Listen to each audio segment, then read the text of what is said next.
दार्शनिक जीता है एक ढांचे से, एक ढांचा तय कर लेता है, उसके विपरीत फिर कभी नहीं कहता, चाहे जीवन विपरीत हो जाए। वो आंख बंद रखता है, सब बदल जाए, लेकिन वो अपनी दोहराए चला जाता है। वो अपनी खिड़की दरवाजे बंद रखता है, कोई नई हवा, सूरज की नई किरण कहीं बदलने को मजबूर ना कर दे। वो आंख नहीं खोलता। दार्शनिक अंधे होते तो ही संगत हो पाते। अगर आंख है तुम्हारे पास और संवेदनशीलता जीवन थे, तो प्रतिपल तुम्हारा उत्तर भिन्न भिन्न होगा, क्योंकि प्रतिपल सब बदला जा रहा है।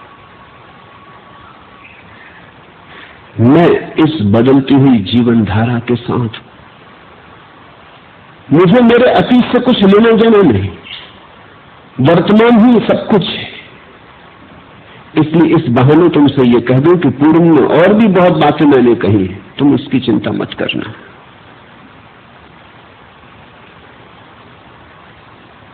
आप कहते थे मैं आपके भीतर बैठे परमात्मा को प्रणाम करता हूं, मेरे प्रणाम स्वीकार करें। अब आप वैसा नहीं कहते। न तो तब वैसा मैंने तुम्हारी मानकर कहा था, और मैं अब तुम्हारी मानकर कहूंगा। तब मैंने अपनी मौत से कहा था, अब अपनी मौत से बंद कर दिया। तुम मेरे मालिक नहीं हो। इस तरह के प्रश्नों में कहीं भीतर छिपी एक आकांक्षा होती, जैसे तुम मेरे मालिक हो। मैं वही कहता हूं जो मैं कहना चाहता हूं, तुम्हारी रत्ती भर चिंता नहीं। तुम हो कौन? तुम्हें प्रीतिकर लगे मेरा गीत सुन लेना, तुम्हें प्रीतिकर न लगे तुम्हारे पास पैर है, तुम अपनी राह पकड़ लेना।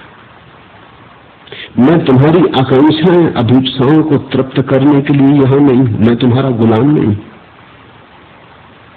साधारणता तुम जिनको महात्मा कहते हो वो तुम्हारे गुलाम होते हैं, वही तो अड़चन है मेरे साथ।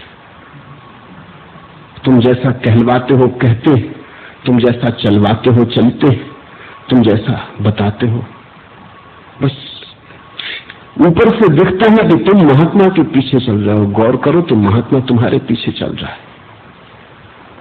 इनको तुम महात्मा कहते हो जो तुम्हारे पीछे चलते। किस धोखे में पड़े हो? जो तुम्हारे पीछे चलता है वो तो इसी कारण अयोग्य हो गया, उसके पीछे तो चलना ही मत। लेकिन तुम्हारा परिचय इसी तरह के महात्माओं से है, इसी तरह के नेताओं से। न तो कोई महात्मा न कोई नेता। नेता हमेशा अपने अनुयायी का अनुयायी होता है। इसलिए कुशल नेता वही होगा, देख लेता अनुयायी किस तरफ जाते, उसी तरफ चलने लगता है। कुशल राजनीतिज्ञ वही है जो पहचान लेता हवा का रुख और देख लेता है कि अब अनुयायी पूरब की तरफ जा रहे हैं, तो वो पहले से पूरब की तरफ चलने लगता है। अनुयायी कहते हैं समाजवाद, जो और जोर से चिल्लाता है समाजवाद। अनुयायी अगर समाजवाद के विरोध में है तो वो विरोध में हो जाता है, या वो इस ढंग के वक्तव्य देता है कि उन वक्तव्यों में तुम साफ नहीं कर सकते कि वो पक्ष में है कि विपक्ष में, ताकि उसे सुविधा बनी रहती, वो कभी भी उन वक्तव्यों को बदल दे।